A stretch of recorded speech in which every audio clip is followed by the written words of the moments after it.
nabateguriye imponjo kandi ndumva ko akayabagu kariho, muragahorana akayabagu. Iyo mponjo nk'uko ndaheje kubabwira ni ntutinye ndagutabara. Mu kubateguriza inyigisho zo kubanagura muri Mutima Mweranda tubashakira ibintu bitatu.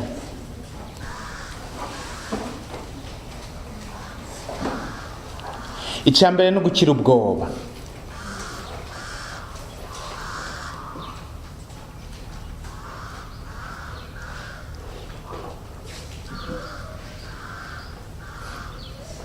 Icya kabiri ni ukuva mu mwijima.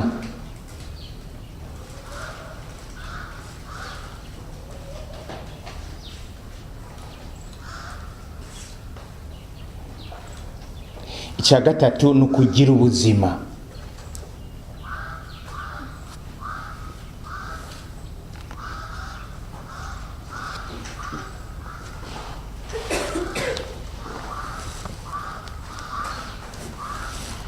Icambere rero nuko tubipfuriza gushira ubwoba. Iri jambo babasomera riri mu gitabo cy'umuhanuzi Izayi ikigabane cya 41 kuva ku 13 gushika ku 20. Mwumvise ko Imana yagumye isubiramo. Mvuze Izaya 41 kuva ku 13 gushika ku 20. Mwumvise ko Imana yagarutse kabiri kose kuri iri jambo ngo ntutinye ndagutabara, ntutinye ndagutabara.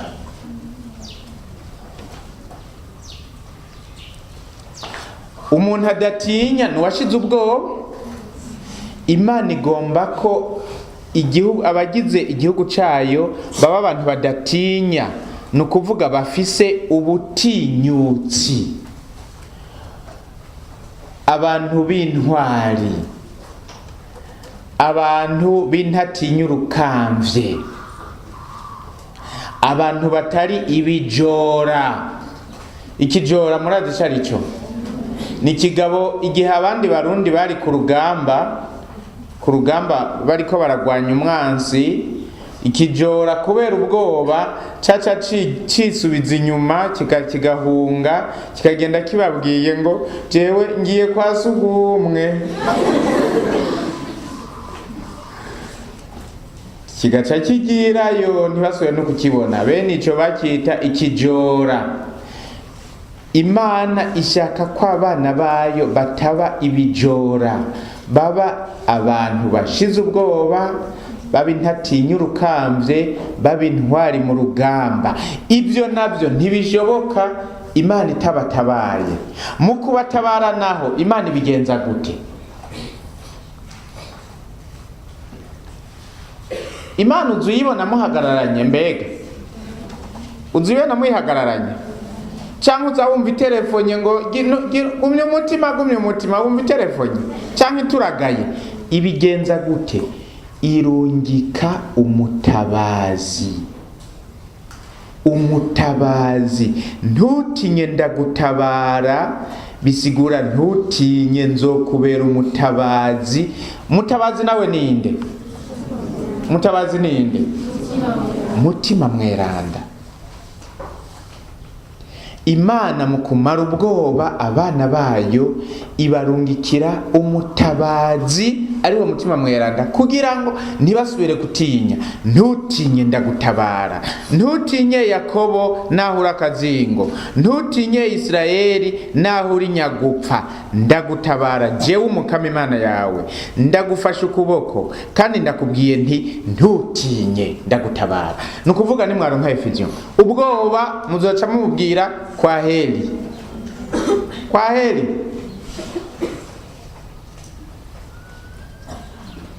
mbere Imana icibabwira ngo ndaguhindura icuma c'uguhura imbuga y'ingano, kimwe gishasha kandi gifise amenya songoye. murumva icuma gishasha kandi gifise amenyo asongoye kugira Imana yumvishe ingene abana bayo izobaha ubukomezi n'ubutwari. Icuma gikarishe kandi gifise amenyo asongoye, murabona kigira ubwoba? Nta na rimwe. Naho uzana ibintu kirabihongagura. Ubugira kabiri,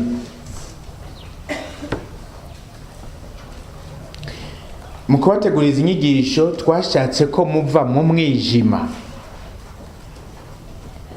No kuvuga iki kuva mu mwijima? Ntimugereranya n'umwijima tumazemo iminsi kubera ko regidezo idisigaye itagikora neza. Si uwo mwijima mvuga, urya wowe data nta ngorane. Mugabo hariho umwijima ushobora kuba mu muntu gushikaho umuntu atabona iyaja, atabona iyava, atamenya icari, atamenya ahari. Umuntu ibintu byose bikaba nk'urudubi muri we, akaba mu muzimagiza muri we, mu bwenge bwiwe, mu mutima wiwe. Ibyo bintu murabitegera? Murabyumva neza? Murumva icyo ngomba kuvuga? Umuzimagiza uri mu bwenge ni mubi gusumba umuzimagiza wa regidezo. Umuzimagiza uri mu mutwe ni mubi gusumba umuzimagiza uri mu nzu. Umuzimagiza uri mu umwijima n'umuzimagiza biri mu mutima ni mubi gusumba umwijima n'umuzimagiza bifatiye ku kubura amatara. Kuko bene uyo muzimagiza utuma umuntu atabona n'icyo abereyeho. Atabona n'icyo abereyeho. Murashobora mbere mugahura, muhuye ntamenye nuko mwahuye. N'umuntu ari karaza ntabone ko yaje. Ega ngaha twarigize kwakira umuntu yagize amagorwa menshi mu buzima bwiwe, aza kutubwira ngo narinje ngo mu nsengere ko jewe ndafise ubwoba. Ubwoba bw'iki? Ngo mfise ubwoba ko nzoza mbona imodoka zangonze ntabizi. Ngo imodoka zimaze kumfungira ko gatatu kose nkaza mbona imodoka imfungiye ko ntabonye ingene yaje, ntumvise ingene yaje. Mugabo amatwi ayafise, amaso ayafise, mugabo imodoka ikaza ikamupfungira ko atayumvise, atayibonye gatatu kose. Kubera iki? Ibintu yari yarabayemwo, abantu biwe bose barapfuye, hama nawe aca umushomeri ngahe Bujumbura, buri cyarya buri cyanwa abaho gutyo. Gushikaho muri we hinjirayo umwijima, ntabacumva, ntabakibona, ntabakimenya ahari, ntabakimenya ibyo arimwo. Ati ubu jewe nguma ngenda mwibarabara, haraho nza nsanga nashitse hakurya ya Ntahangwa, ntamenye ingene nashitseyo. None ngo ntari mu mwijima. None uwo mwijima n'uwa regidezo. Mu kubateguriza inyigisho dushaka ko muva mu mwijima. Hari uwundi mwijima uri uva ku byo umuntu abamwo. Bamwe babivuze ngo jewe ngo hariho ibyo mbamwo atari byiza, ngomba ko ndabivamwo mbe mu bintu byiza. Hariho abashobora kuba mu mwijima bivuye ku byo babamwo. Umuntu aba mu bintu bibi, umwijima uratinduka mwinjira, ntabakimenya icyo afata n'icyo areka. Muri izi nyigisho dushaka ko mushika ku rugero rwo kuba mu muco, mbere mucika abana b'umuco. Umwe muri mwe yavuze ngo n'uwombonye atanico mvuze, buno nyene acamenya inkuru nziza mu kubona ingene jewe nigenza. Aleluya, amen. Nibyo dushaka. Mugabo kugira ngo mube mu muco, umuco uzanwa n'iki? Umuco uzanwa n'ukuri. Muri izi nyigisho tuzobamenyesha ukuri, muzomenya ukuri. Uko kuri kubinjize mu muco w'Imana, uko kuri kubinjize mu bumenyi bw'Imana, uko kuri kubamenyeshe Imana icyo ari cyo, umuntu icyo ari cyo, ubucuti buri hagati y'umuntu n'Imana ubwo ari bwo, umugambi Imana ifite ku muntu uwo ari wo, ibyo byose muzobimenya. Mumenye ukuri. Umuntu amenye ukuri ni waba mu muco. Umuntu atazi ukuri aba mu muzimagiza.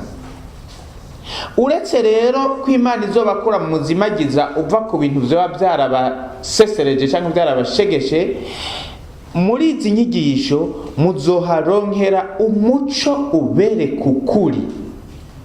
Kuko nk'ubu wewe ni byiza ko wibaza uti mbega jewe mu by'ukuri jewe ndiki, mu by'ukuri jewe ndiki. Icyo kibazo muhora mucibaza, muhora mucibaza.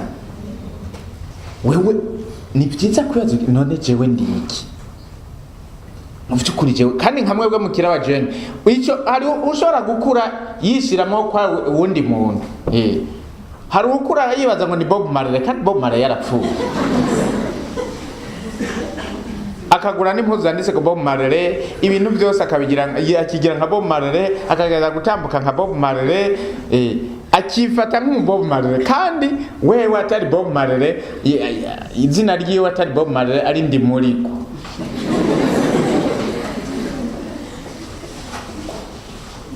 Wewe uri iki? Ukuri kwiwawe urakeneye kukumenya. Mbega Imana ni iki? Ukuri kw'Imana urakeneye kukumenya. Mbega ubucuti bwawe n'Imana ni nyabaki? Bufatiyehe? Bumeze gute? Bwogenda gute? Uko kuri urakeneye kukumenya. Mbega wewe uvaho ukajaye? Uvaho ukajaye? Amamuko yawe n'ayahe? Iyo ujaho ni hehe? Uzoshikayo gute? Ibyo byose urakeneye kubimenya.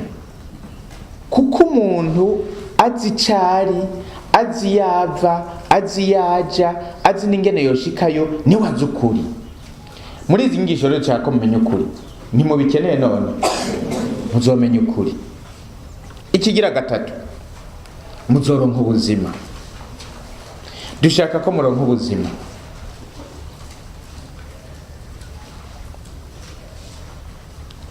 Ubuzima nabwo buva hehe? Buza bute? Butangwa nande? Mwumvise muri iki gisomo, abato bato n'abakene bararondera amazi bakayabura, ururimi rwabo rukagumwumwa. Jewe Umukama nzobumvira, jewe Mana y'Isirayeli sinzobaheba. Nzoziburura inzuzi mu mpinga y'imisozi itagira ubwatsi, n'amasoko hagati y'imiyange.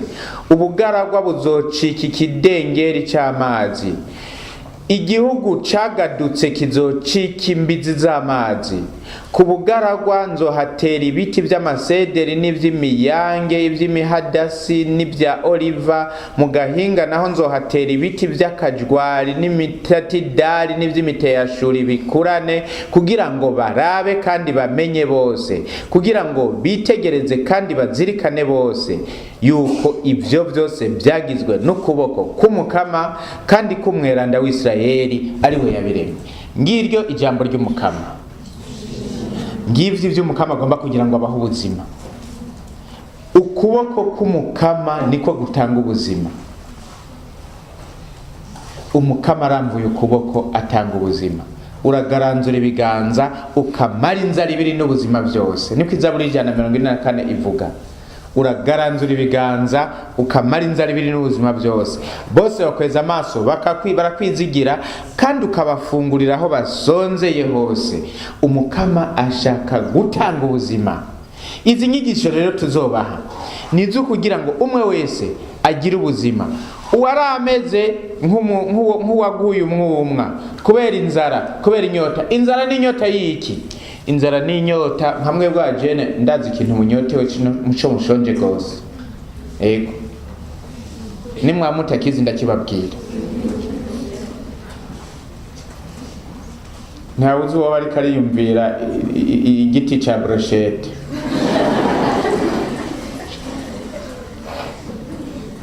Mwebwe abajene ikintu mushonje, ikintu munyotewe gose no gukundwa.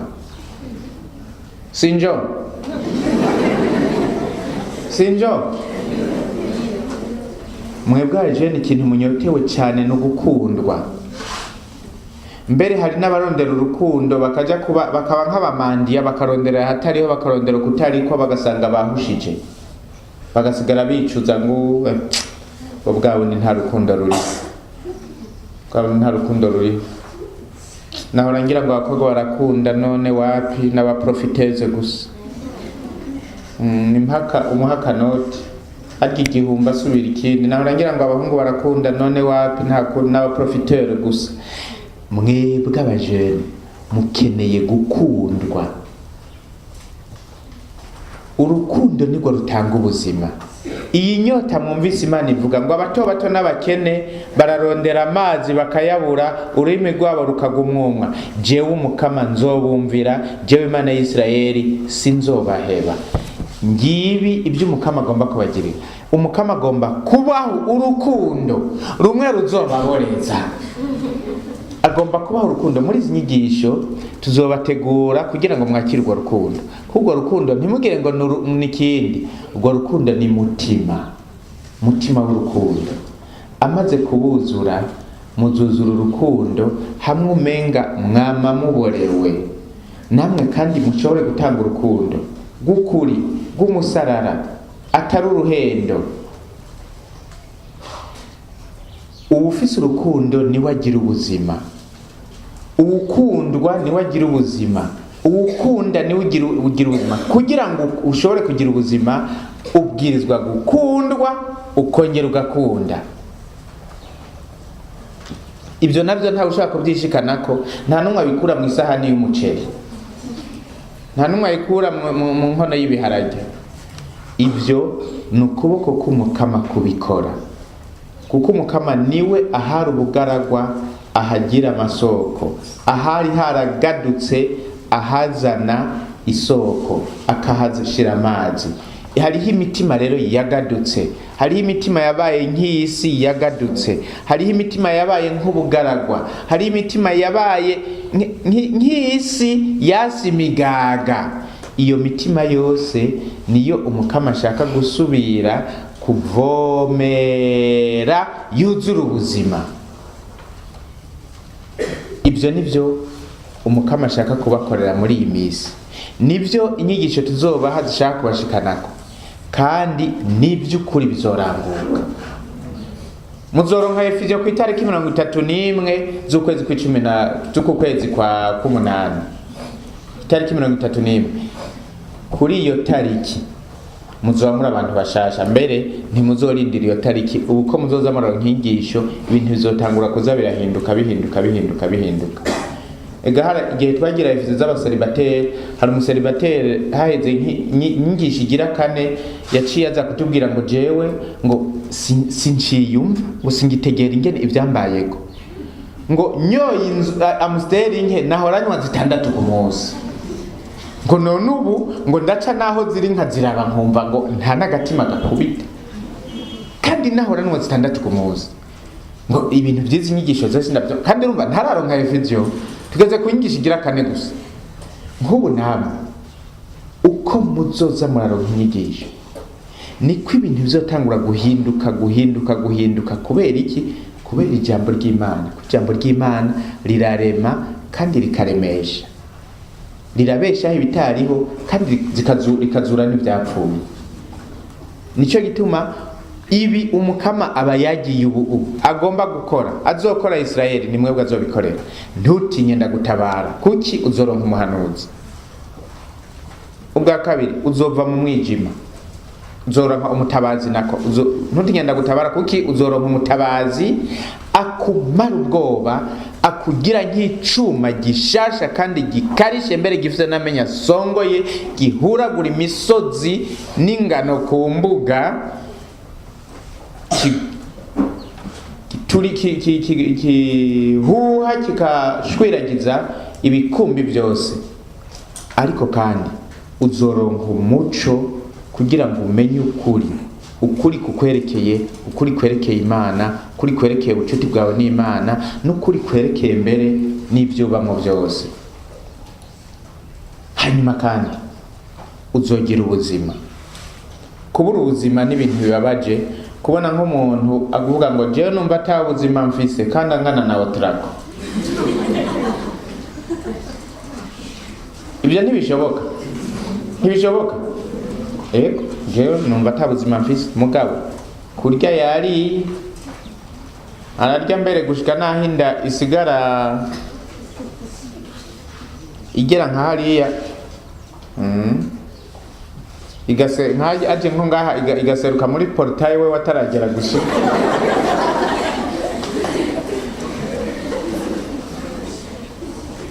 nukuvuga ntabuze icarya kunwa yanyoye kandi ibyo ashaka kwambara yambaye ibyo ashaka mugabo akavuga ati je numva atabuzima mfise kuko umukama niwe atanga ubuzima mukuza rero kurondera kunagurwa muri mutamwanda nibyo kuri mushaka ubuzima umukama azobaha ubuzima ibi bintu byose rero Imana ivuze yakoresheje imvugo ngereranyo y'ibiti by'amasederi by'imihadasi by'imiteyashuri by'imiyange ubugaragwa isi yagadutse kugira ngo itumenyeshe ibyo igomba gukora mu muntu mu mutima w'umuntu kugira ngo barabe kandi bamenye bose kugira ngo bitegereze kandi bazirikane bose yuko ibyo byose byagizwe n'ukuboko k'umukama kandi k'umweranda w'Isirayeli ari we yabiremye ngiryo iry'umukama atuvumerereye uyu munsi ngiyo aperitif umukama yabateguriye uyu munsi ngiyi imponjo yayo